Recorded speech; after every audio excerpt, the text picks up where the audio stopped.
welcome to Overwatch Central. Now, we finally got a developer update from Jeff Kaplan just earlier, a few minutes ago from when I'm recording this. This is a 3.5 minute long video. We've actually gotten some communication finally. That just feels good. It did take a bit long to get there, but hey, still, I like developer updates, keep them up. And this one informs us about a few different things. Obviously, if you're here, you might have already watched it, but either way, first off, Hero 31 is kind of delayed. So the character would normally come out around this time, or at least be teased around this time. Almost every YouTuber probably is looking at the calendar and going, yeah, there should be some teasers right around now. But instead we got this. And whilst that's fine, honestly, I don't really mind. If things are good and will take time to be perfect, I'd rather wait until it's good rather than get some early rush job.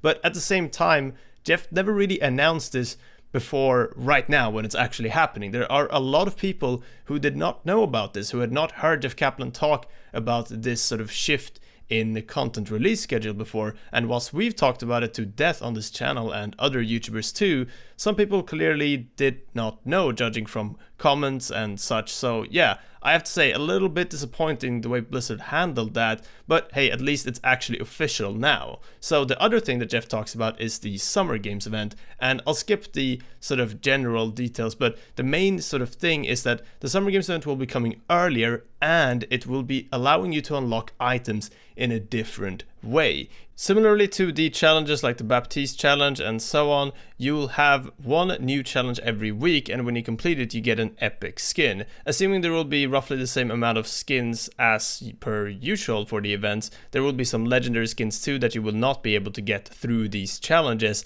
and who knows, maybe they are working on setting up other systems here, something like an item shop for the more exclusive items, but then allowing you to get the epic skins through challenges and such. I think that would be really cool, and it would encourage some more play, so it does make sense from a Blizzard perspective. But what I hope, and what I honestly think this is moving towards as well, is that Overwatch wants to change up their pay model in a little bit of a way. Loot boxes have been through many controversies, and Blizzard are probably not making that much money from loot boxes nowadays, at least compared to what they used to in Overwatch, and we've had reports saying that, and just, you know, general hints towards that. So it would make a lot of sense if they're moving towards more of an item pass or a store whilst trying to do all of this as well. I would love for that to also be more connected with the different seasons of competitive play, to bring more of routine into the whole Overwatch content plan again. Hopefully Blizzard are doing exactly that and will be announcing more things around that, but that's essentially what the developer update says.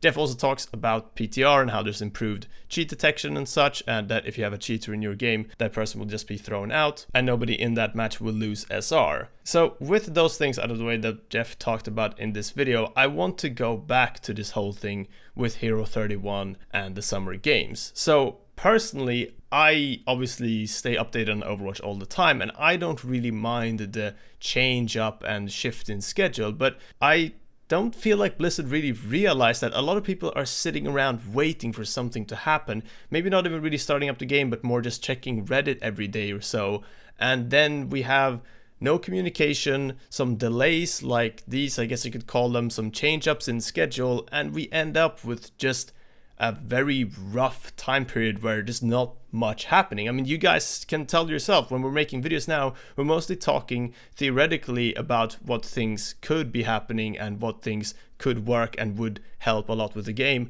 and also discussing things like meta and gameplay, not really news, and that's because nothing's really happening. Even now with this announcement, it's kind of like an announcement of an announcement saying, yeah, the Summer Games will come earlier, we'll announce more soon, and that's about that. I don't feel like that's really gonna cut it. I do hope that Blizzard know that. I think they do, based on their experience and just generally how they've changed up content plans for their other games in the past. I'm all for them changing up the cosmetic system too. I spend a lot of time looking through different sort of monetization models for different games when people ask me about games that I play, to either recommend or don't recommend titles and things like that. And I think Overwatch has done it generally very well, but one game which monetization wise I think really nails it is honestly Fortnite. I don't really like the game anymore. I used to play it right when the Battle Royale mode came out for maybe 2 months or so, But after that, I haven't really played Fortnite. But if it's one thing that game does right, it's the purely cosmetic battle pass, item pass way of monetizing it and hyping it up around that. And they made a lot of money from that too. And I hope Blizzard are moving in that direction, because the way that Overwatch has done it was fine for a long time, but I feel like it's just sort of about time to move on to something new and something improved. So hopefully that is exactly what's happening. It's a little bit difficult to tell, and Blizzard are very cryptic about things and don't really talk a lot about it until right as it is released and it is here. But let me know if you're a fan of these challenges, or if you'd like to be able to earn legendary skins too, or if there's an alternative that you would rather want. At least now we do have some official communication, but yeah, if you were a bit confused about all of this, I hope that this video at least kind of clears it up. And that is everything for this video. Thank you very much for watching, and yeah, I'll see you guys next time. Bye bye.